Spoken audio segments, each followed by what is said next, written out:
Bueno, buenas noches, estimados alumnos. Continuamos entonces con el módulo relacionado a la Junta General de Accionistas y en esta oportunidad vamos a ver el tema del quórum.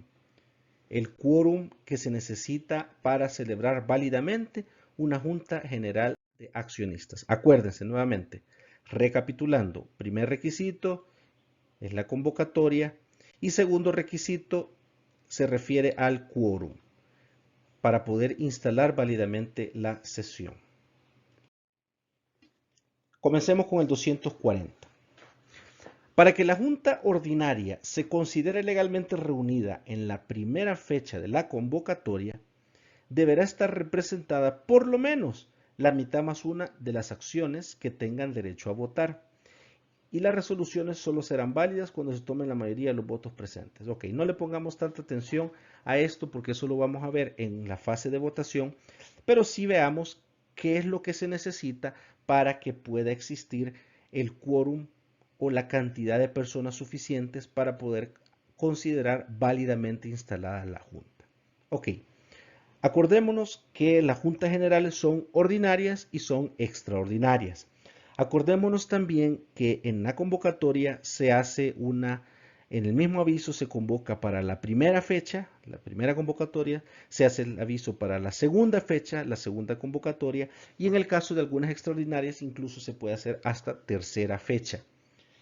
Pero bueno, en el caso de las ordinarias sí tenemos simple y sencillamente primera convocatoria y segunda convocatoria. Entonces nos dice aquí la ley en este artículo que para el caso de las juntas ordinarias, es decir, aquellos que sirven para tratar cualquier asunto que no sea la del 224, y que sea válido en primera fecha, la cantidad de acciones que tienen que haber es la mitad más uno. Para que haya quórum válido, tiene que haber la mitad más uno. Es decir, que si somos 100 acciones, basta con que haya 51 acciones, ya sean presentes o representadas. Cuando hablamos de presentes, nos referimos a que el accionista mismo ha llegado. Y cuando hablamos de representadas, nos referimos a que alguien está representando al accionista, ya sea un apoderado o ya sea un proxy. Bueno, entonces, primera junta ordinaria, primera fecha, con que llegue la mitad más uno de las acciones es suficiente para instalar la junta.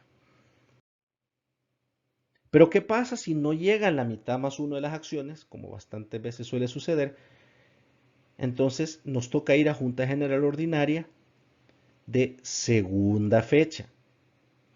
Y en la segunda fecha, aquí sí que ya no hay un requisito mínimo, sino que es cualquier cantidad de personas que lleguen. Es decir, si son 100 acciones y no llegaron las 51, pues nos esperamos hasta la segunda convocatoria y en esa segunda convocatoria, con un accionista que llegue, ya es suficiente para tenerla por válidamente instalada y que pueda tomar decisiones que obliguen a la mayoría.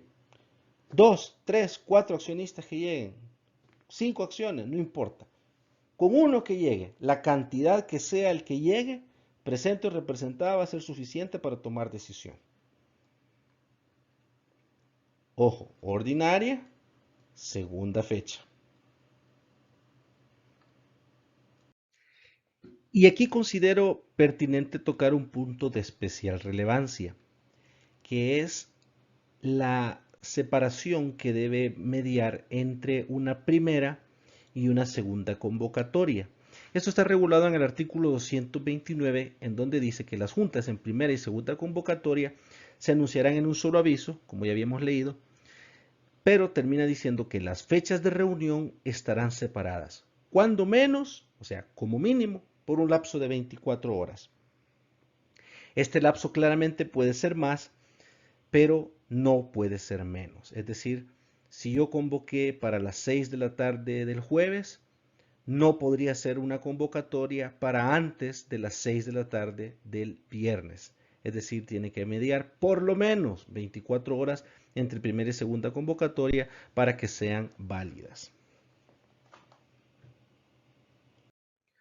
Ahora bien, es muy importante distinguir que no es lo mismo primera o segunda convocatoria o fallar en una sesión que no hubo quórum suficiente y tener la esperanza que en la próxima sesión sí exista quórum suficiente, no es lo mismo eso que instalar válidamente una junta y tratar de prorrogarla para que dure más de una sesión.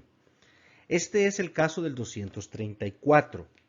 Aquí sí se habla que la Junta General podrá acordar su continuación en los días inmediatos siguientes hasta concluir la agenda. Esto es la posibilidad que yo empiece e instale válidamente una junta y después se hizo tan larga la sesión que simple y sencillamente no me alcanzó un día y tengo que continuarla en otros días porque la sesión se hizo demasiado extensa. Esto es algo que sí se puede hacer, pero definitivamente tiene que haberse instalado de manera válida la respectiva sesión. También se dice aquí, podrá aplazar la sesión por una sola vez y por el término improrrogable de 3 días, que esto no es lo mismo que una segunda convocatoria. Esto es, sí, llegaron los que tenían que llegar, pero decidieron que mejor no iban a discutir el punto hoy, sino que iban a darle oportunidad de repente de que llegara otra gente. Entonces sí, la sesión se instaló válidamente, pero llegaron a la determinación los presentes para que en lugar de hacer la discusión ese día, se haga mejor otro día. Pero esto solamente se permite hacer una sola vez y por el término improrrogable de 3 días, es decir, no puede ser más allá de los 3 días.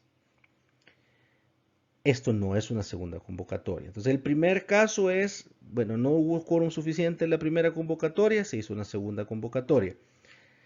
El segundo caso es, se instaló válidamente, ya sea la primera o la segunda convocatoria, pero la agenda fue tan larga, tan extensa, que hubo que hacer la sesión en varios días hasta concluir la agenda. Esto es el primer supuesto del 234, lo que es permitido. El segundo supuesto del 234 es que se convocó, se hizo la sesión, pero los accionistas decidieron no discutir el punto, sino que mejor aplazarla para otra fecha.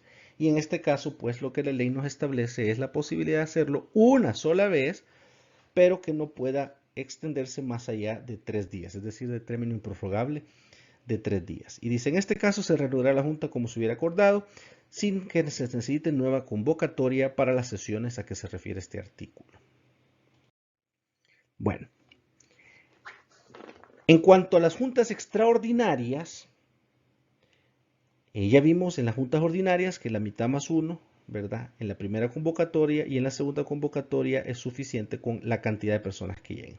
Pues bien, hay juntas extraordinarias que en cuanto al quórum se rigen exactamente por el mismo quórum que se establece para las juntas ordinarias. Porque probablemente sean puntos que, aunque bien son calificados de extraordinarios, ¿verdad? No son puntos para los cuales el legislador ha considerado que se requiere una mayoría especial o calificada. Es decir, son extraordinarios, sí debe ser una sesión extraordinaria, pero para que se puedan discutir o ventilar esos puntos o instalar válidamente la sesión, es más que suficiente la existencia de un quórum válido de la mitad más uno. O en segunda convocatoria, cualquiera que sea el número de acciones presentes. Esto es puntualmente para los supuestos de los ordinales 2 y 3 del artículo 224. Ahora bien, hay unas juntas extraordinarias que sí, el legislador les ha plasmado requisitos de quórum muchísimo más complejos que los de las juntas ordinarias o el que de las extraordinarias, digamos, light, por decirle de alguna manera. ¿Ve? Ok, este 243 establece que las juntas extraordinarias que sean por ley o por pacto social para tratar cualquier otro asunto que no sean los mencionados en los ordinales estos que acabamos de decir del 224, se va a regir por las reglas siguientes. Y dice, primero, el quórum necesario para celebrar sesión en primera fecha de una junta extraordinaria va a ser las 3/4 partes de todas las acciones de la sociedad. 3/4 de acciones para poder tener quórum en primera fecha. En segunda fecha, dice, El quórum necesario para celebrar la segunda fecha va a ser de la mitad más 1. Aquí, como ven, es el quórum normal de la ordinaria, pero como esta es una extraordinaria, entonces no basta, se le ponen más trabas. La primera, 3/4 partes de todas las acciones de la sociedad. Hoy, la mitad más 1 de todas las acciones de la sociedad. Aquí, a diferencia de la ordinaria, no solo se queda en primera y segunda convocatoria, sino que aquí hay tercera convocatoria. Y entonces, ¿qué dice aquí en la tercera convocatoria? Bueno, en el caso de que no se haya podido celebrar por falta de quórum en ninguna de las fechas de la convocatoria, ni la primera ni la segunda, se tiene que hacer una nueva convocatoria conforme a las reglas generales, la cual no podrá ser anunciada simultáneamente con las anteriores y además deberá expresar la circunstancia de ser tercera convocatoria y de que en consecuencia la sesión va a ser válida con cualquiera que sea el número de acciones representadas. Aquí entonces, en ordinaria, en el mismo aviso se pone primera y segunda sesión.